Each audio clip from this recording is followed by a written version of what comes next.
আমাদের জেনারেল বোর্ডগুলো যেটা রয়েছে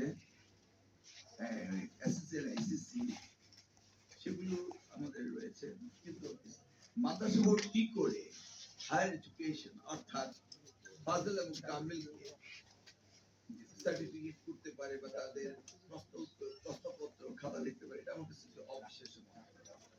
সেই কারণেই আমি সেই সময় এটাকে ইসলামী ইউনিভার্সিটি কুষ্টিয়াতে স্থানান্তর করি। এখন তো এটা অ্যারাবিক বিশ্ববিদ্যালয় রয়েছে ন্যাশনাল ইউনিভার্সিটির আদলে। আবার সেটা আমরা সেই সময় দেখেছি।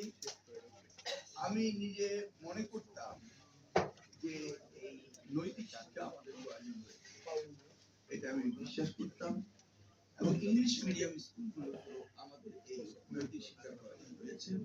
সেই জন্যই সেই সময় জোট সরকারের সময় আমি প্রথম এই এডেক্সেল এন্ড ক্যামব্রিজ নিজ উদ্যোগে আমি বাংলা পিডিএফ এটা সরকারি সার্কুলার ছাড়াই আমি করেছিলাম।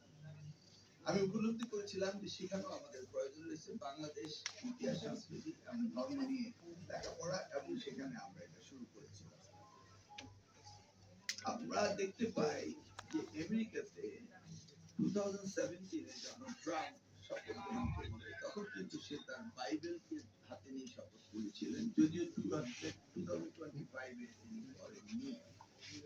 জো বাইডেন সে বাল্যকালে যে বাইবেল পড়তো, সেই বাইবেল এবং official Bible Lincoln and George ওয়াশিংটনের যে বাইবেল রয়েছে সেটি হাতে ধরে তিনি শপথ করেছিলেন যখন তিনি প্রেসিডেন্ট হয়েছিলেন। কেন এই কথাগুলো বলছি? আমরা এতটা সেকুলার হয়ে গেছি যে আমরা আমাদের ধর্মীয় অনুভূতি অতিমাত্রায় সেকুলার। যদিও আমাদের রাষ্ট্রটি সেকুলার রাষ্ট্র, কিন্তু আমাদের ধর্ম ইসলাম।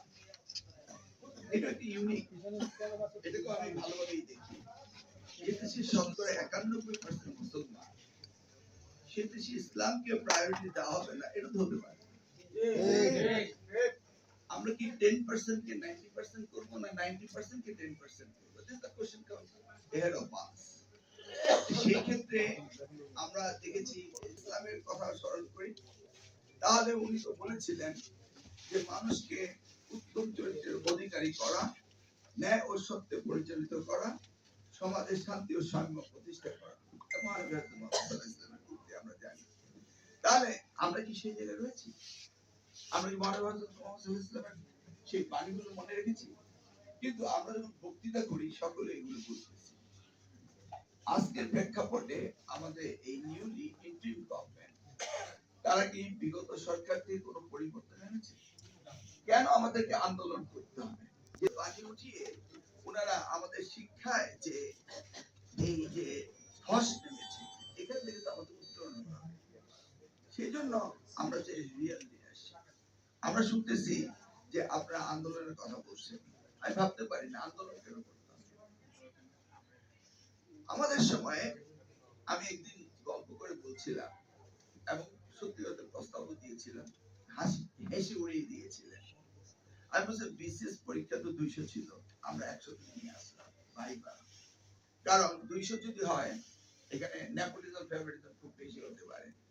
এই 100 পয়েন্ট ভাইবার মধ্যে আমি বলেছিলাম যে 30 পয়েন্ট ভাইবা আমরা ধর্মীয় যে শিক্ষাটা রয়েছে ওটার উপরে দিই।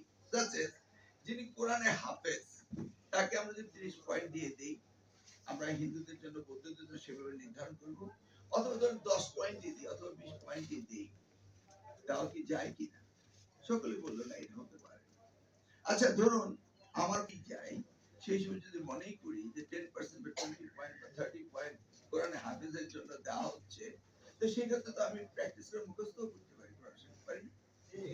ওয়ান্স কোরআন আমার কলকে থাকবে, তখন অঙ্গ করা খুব কঠিন হয়ে দাঁড়ায়। মালয়েশিয়া আমরা নামাজ পড়েছি বিভিন্ন মসজিদে শুক্রবার। সেই অঞ্চলের যিনি প্রশাসক থাকতেন, তিনি দেখতাম জুমার খুতবা পড়তেন। ইমাজিন কত সুন্দর। এখন আমার উপজেলার ইউনো যদি শুক্রবার দিন খুতবা পাঠ করেন ওনার মসজিদে, এটা আমাদের কাছে কত সুন্দর না?